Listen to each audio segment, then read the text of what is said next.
am Muslim.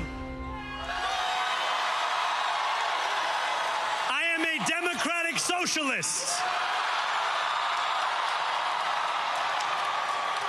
And most damning of all, I refuse to apologize for any of this.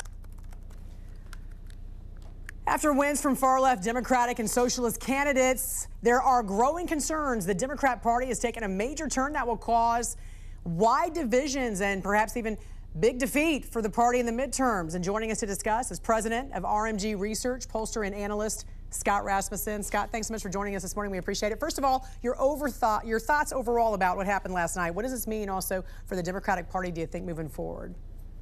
Well, Jan, good to see you. And what happened last night, obviously, just it was a good night for the Democrats. No matter how else you want to talk about it, they won all the key races. But they are going to be, the races aren't as decisive as you want to think, as some people want them to be. The reality is only about 1 out of 9 New Yorkers voted for Mamdani. The state races in New Jersey and Virginia, those are Democratic states. So it was a good night. The Democrats outperformed expectations a little bit, especially in New Jersey. And we also have to remember that these kinds of races, low turnout off-year races, are dominated by groups who typically vote Democratic, especially people with a postgraduate degree. Also, we have a historic government shutdown. How much did that play into a voter's decision yesterday? You know, especially in Virginia, it likely had an impact because so many federal workers are affected by it. But also the impact across the nation is growing. When we first polled on this in the earliest days of the shutdown, hardly anybody noticed anything was going on. As of yesterday, 44% of voters nationwide say they have been impacted by the shutdown, at least to some degree. 16%, so 1 out of 6 voters say they've been impacted a lot. We're starting to see the impact in flight delays and other things, and I think those numbers will keep going up. And yes, voters hate shutdowns, and they blame the party in power. Let's take a closer look at some of the numbers in New York City. You talked about Mamdani a little bit. Yeah. A little bit more than 1 million voters actually turned out for him there, but there's 9 million people in New York City. Here's the numbers. He did win 50.4%, so even if you combine Andrew Cuomo and Curtis Sliwa in this particular case here, he still would have won. However, when you look at the percentages here, you know, you're talking about less than 15% of New Yorkers are actually choosing this person to run the city there. What was your thoughts about this race? You know, this whole race, reading about it has just made me roll my eyes all the time. First of all, why did Mamdani win? Well, partly because he ran a good campaign. Partly in the general election because Andrew Cuomo was his primary opponent, a deeply flawed and deeply despised candidate.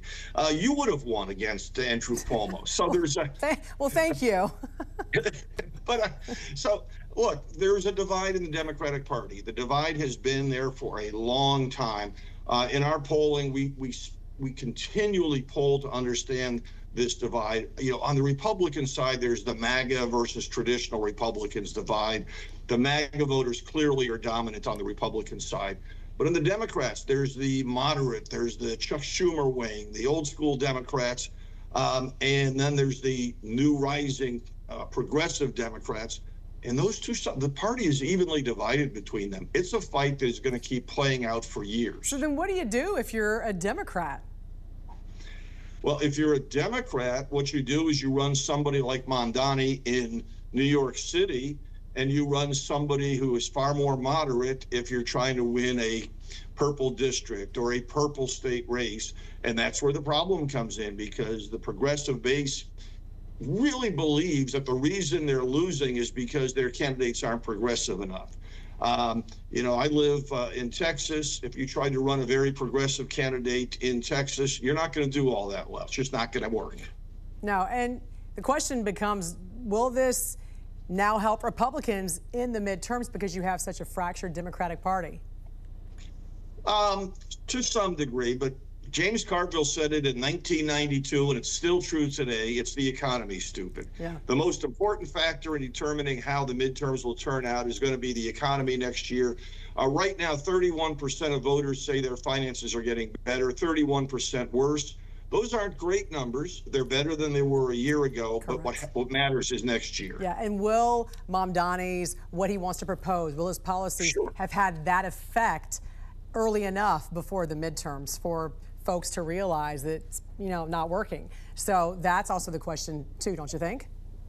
I think absolutely. The Republicans will do everything within their power to raise up Mamdani and his voice and present him as the face of the Democratic Party, because in large segments of the country it won't work. But some of what people fear has already happened.